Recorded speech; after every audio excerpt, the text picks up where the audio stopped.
గన్నవరం మాజీ ఎమ్మెల్యే వల్లభనేని వంశీ రాజకీయాల మీదే అనాసక్తతతో ఉన్నట్లుగా ఆయన అభిమానులు ఆయన సన్నిహితులు చెబుతూ ఉన్నారు.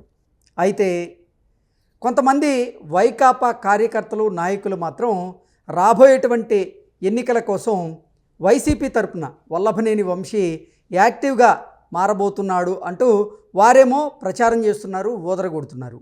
అది ఇప్పుడు వల్లభనేని వంశీకి తలనొప్పిగా మారిందని, వల్లభనేని వంశీ అసలు రాజకీయాల్లో యాక్టివ్గా ఉండదలుచుకోలేదు అనేటువంటి వార్తలు వస్తున్న క్రమంలో వీటి మీద మనం పూర్తి స్థాయిలో విశ్లేషణ చేసుకుందాం. ప్రస్తుతం మనతో పట్టినారు ప్రముఖ రాజకీయ విశ్లేషకులు, ప్రముఖ సీనియర్ జర్నలిస్ట్ దుర్గా వడ్లమాని గారు. వారితో మాట్లాడదాం. మేడం నమస్తే అండి. గన్నవరం మాజీ ఎమ్మెల్యే వల్లభనేని వంశీ ఆయన ప్రస్తుత రాజకీయాల మీద అనాసక్తతతో ఉన్నారని, రాబోయేటువంటి రోజుల్లో అసలు రాజకీయాల్లో ఆయన యాక్టివ్గా ఉండకూడదని ఒక నిర్ణయానికి వచ్చినట్లుగా ఆయన సన్నిహితులు గతంలో చెప్పారు. అయితే వైకాపా కార్యకర్తలు, నేతలు మాత్రం రాబోయేటువంటి ఎన్నికల్లో వైసీపీ తరపున వల్లభనేని వంశీ యాక్టివ్గా పాలిటిక్స్లో ఉండేందుకు సిద్ధమవుతున్నారని, ఆయన దానికోసం పావులు గదుపుతున్నారన్నట్లుగా వారు పెద్ద ఎత్తున ప్రచారం చేస్తున్నారు, ఊదరగొడుతున్నారు. ఇప్పుడు ఆ ప్రచారం వల్లభనేని వంశీకి తలనొప్పిగా మారింది అనేటువంటి వార్తలు వస్తూ ఉన్నాయి. దీని మీద మీ విశ్లేషణ ఏంటి? అంటే నిన్న వెళ్ళి కలిశారు వల్లభనేని వంశీ ఎవరు, జగన్మోహన్ రెడ్డి అని తెలుస్తోంది. మీకు తెలుసు వల్లభనేని వంశీ కావచ్చు, కొడాలి నాని కావచ్చు, అసలు ఈ పార్టీలో చేరినప్పుడు ఫస్ట్ కొడాలి నాని చేరి తర్వాత వల్లభనేని వంశీని కూడా ఇందులోకి లాగి, ఎందుకంటే ఇద్దరు సినిమా నిర్మాతలుగానో లేకపోతే సినిమాల కొండల్లో ఏదో సమ్ బిజినెస్ చేశారు వాళ్ళిద్దరు, వ్యాపార సంబంధం ఉంది వాళ్ళిద్దరికి. ఆ నేపథ్యంలో ఇతను ఇందులోకి చేర్చాక వల్లభనేని వంశీ, కొడాలి నాని ఏ రకంగా వాళ్ళు తిట్టడానికి అలవాటు పడ్డారు, ఒక అసెంబ్లీలో వాళ్ళు ఏ రకంగా మాట్లాడారు, ముఖ్యంగా వల్లభనేని వంశీ. అంటే ఇవన్నీ మనకు తెలిసిన విషయాలు. అంటే ఒక మంచిగా ఉండే వ్యక్తులు వైసీపీలోకి వచ్చాక ఎట్లా ట్రాన్స్ఫర్మేషన్ జరుగుతుంది అనేది మనకి ప్రత్యక్ష సాక్షులు వీళ్ళు. అటువంటి వల్లభనేని వంశీ, బాగా తిట్టడంలో ఆరితేరిన వల్లభనేని వంశీ తర్వాత జగన్మోహన్ రెడ్డి ఎప్పుడైతే వై నాట్ 175 అంటూ మళ్ళా 30 ఏళ్ళు మనమే అని చెప్పడంతో వీళ్ళందరూ రెచ్చిపోయారు. అదంతా మనం చూసాం కళ్ళతోటి. సో అయితే ప్రజలు తెలివితేటలు సరిగ్గా పనిచేశాయి కాబట్టి వాళ్ళు వాస్తవాలు అర్థం చేసుకుని జగన్మోహన్ రెడ్డిని పక్కకు పెట్టారు. ఆ పెట్టడంలో చాలామంది ఓడిపోయారు. ఎవరు, ముఖ్యంగా వల్లభనేని వంశీ కావచ్చు, కొడాలి నాని కావచ్చు, వీళ్ళందరూ కూడా ఓడిపోయారు. ఈవెన్ రోజా కావచ్చు. అంటే నోరు పుచ్చుకుని బతికిన వాళ్ళందరూ ఓడిపోయారు. బూతులు మాట్లాడిన వాళ్ళందరూ ఆల్మోస్ట్ ఓడిపోయారు. అంటే ప్రజలు ఇలాంటి వాళ్ళని తిరస్కరిస్తారు, ప్రజలు ఇలాంటి వాళ్ళని కోరుకోవట్లేదు అనేది అర్థమైంది. అయితే వల్లభనేని వంశీ ఎప్పుడైతే అరెస్ట్ అయ్యి జైలుకి వెళ్ళారో మనం చూసాము. వల్లభనేని వంశీ భార్యతోటి జగన్మోహన్ రెడ్డి మాట్లాడడం, పరామర్శలు చేయటం అవన్నీ మనకు తెలుసు. వల్లభనేని వంశీలో ఇప్పుడు ఇంకొక రకమైన ట్రాన్స్ఫర్మేషన్ వచ్చింది. చాలా అందగాడు అని చెప్పిన వల్లభనేని వంశీ జగన్మోహన్ రెడ్డి కితాబ్ ఇచ్చాక ఏ రకంగా తయారయ్యాడు, జుట్టుకు రంగేసుకోవడం మానేశాడు. అతనిలో ఉండే ఆ ముసలి రూపం మొత్తం బయటకు వచ్చి, అంటే వల్లభనేని వంశీ ఊహించనిది లైఫ్లో జరిగింది. అంటే అతను తెలియకుండా పశ్చాత్తాపడుతున్నాడా తను చేసిన తప్పులకి?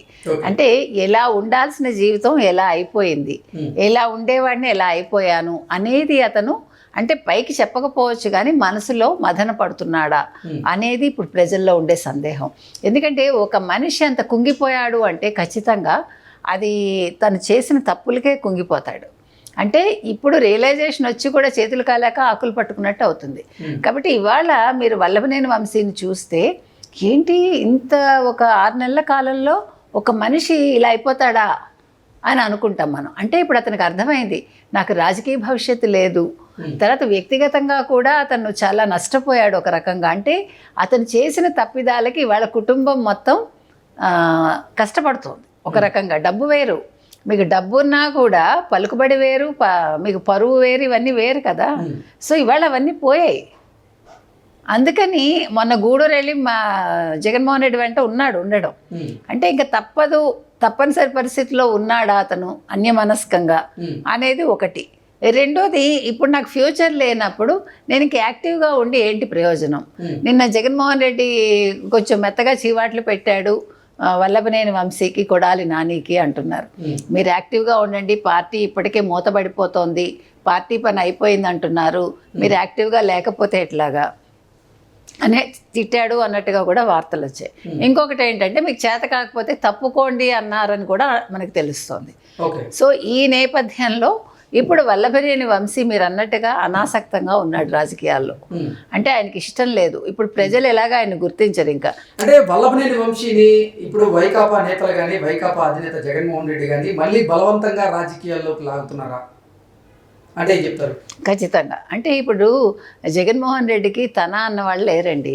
నిన్న యాక్చువల్గా విజయలక్ష్మి గారిని కలిశాడు అతను. ఫస్ట్ షెడ్యూల్లో లేదు. మొన్న వాళ్ళు ఇచ్చిన షెడ్యూల్లో విజయలక్ష్మి గారిని అంటే తల్లిని కలవడం లేదు. నిన్న మార్నింగ్ సాక్షి వాళ్ళ న్యూస్లో వాళ్ళు ఆయన షెడ్యూల్ ఇస్తూ తల్లిని కలుస్తారు లోటస్ పాండ్లో అన్నారు. తల్లిని కలిశాట. తల్లి కూడా అతనికి ఇష్టమైన రాగి సంకటి ఇంకేదో నాన్ వెజ్ కూర కూడా చేయించారట. చేయిస్తే తల్లికి చెప్పాట, వార్నింగ్ ఇచ్చి వెళ్ళాట. చెల్లిని జాగ్రత్తగా ఉండమని, చెల్లి పద్ధతి బాగలేదు, ఇలా కాదు అంటూ ఏంటో చెప్పాడు అని ఒక వార్త వచ్చింది. సో ఆవిడ వినిపించుకోకపోవడంతో ఆ కోపంలో తినకుండా వెళ్ళిపోయాడు అనే ఒక వార్త కూడా వచ్చింది. అంటే నేను అనేది ఏంటంటే ఇవాళ జగన్మోహన్ రెడ్డి ఒక ఫ్రస్ట్రేషన్లో ఉన్నాడు. అంటే 2029 ఎన్నికలకి తల్లిని మళ్ళీ ఒక పావులా వాడుకుందాము అనుకుంటే రప్పరప్ప 2.0 జగనే ముఖ్యమంత్రి అనేదానికి ఇవాళ తల్లి అంగీకారం తెలపలేదు అన్నట్టుగా వార్తలు వస్తున్నాయి. సరే, చెల్లికి వార్నింగ్ ఇచ్చినా చెల్లి పట్టించుకోదు అనేది అర్థమైంది. సునీత నిన్న చూశాడు, పలకరించకుండా వచ్చేసాడు. అంటే నిజంగా తెలివైన వాడైతే, నిజంగా రాజకీయాల్లో కొనసాగాల్సిన వాడు అని అనుకుంటే జగన్మోహన్ రెడ్డి సునీతను పలకరించి ఉండేవాడు. రాజకీయాలు పక్కకు పెట్టేసి ఎలా ఉన్నావమ్మా ఒక్క మాట, మీకు దాని ఇంపాక్ట్ చాలా ఉంటుంది. కానీ అంత తెలివితేటలు లేవు జగన్మోహన్ రెడ్డికి, అందుకని నిన్న పలకరించలా. సో ఈ ఫ్రస్ట్రేషన్లో వీళ్ళకి వార్నింగ్ ఇచ్చి ఉంటాడు. ఇవన్నీ ఊహించే ముందే సో వల్లభనేని వంశీకి క్లాస్ పీకుంటాడు. కొడాలి నానికి కూడా మరి డైరెక్ట్గా పీకాడా ఇండైరెక్ట్గానో మనకు తెలియదు. సో వల్లభనేని వంశీ ఎటు తేల్చుకోలేక వచ్చేసాడు అని తెలుస్తోంది. ఇంతకీ వల్లభనేని వంశీ ఇప్పుడు రాజకీయాల్లో మళ్ళీ యాక్టివ్గా మారబోతున్నాడా లేదంటే ఇన్యాక్టివ్గా ఉండబోతున్నాడా అండి? యాక్టివ్గా మారి ఏం చేస్తాడు చెప్పండి మీరు? యాక్టివ్గా మారి ఎవరు వింటారు మీ మాట? ప్రజలు ఏమైనా వింటారా? ప్రజల్లోకి వెళ్ళగలడా? ఆయన అంటాడు వీళ్ళు అంటే మీకు ఇక్కడ ఇందులో అంతర్గతంగా ఉండే విషయం ఏంటంటే నువ్వు ఎలాగా పనికిరావు, రాజకీయాలకు దూరంగా ఉండు, రిజైన్ చేసి వెళ్ళిపో అని చెప్తున్నాడు పార్టీకి జగన్మోహన్ రెడ్డి. మీరు తీసుకోవాల్సింది అది. ఒక వల్లభనేని వంశీకైనా ఒక కొడాలి నానికైనా యూజ్ అండ్ త్రో. కాబట్టి మీరు వెళ్ళిపోండి మర్యాదగా రాజకీయాల్లోంచి. మీరు ఎలాగా ఇన్యాక్టివ్గా ఉన్నారు, మీరు మళ్ళీ తెర ముందుకు వచ్చినా ప్రజలు మిమ్మల్ని గుర్తించరు అని చెప్పకనే చెప్పాడు. Okay, thank you so much.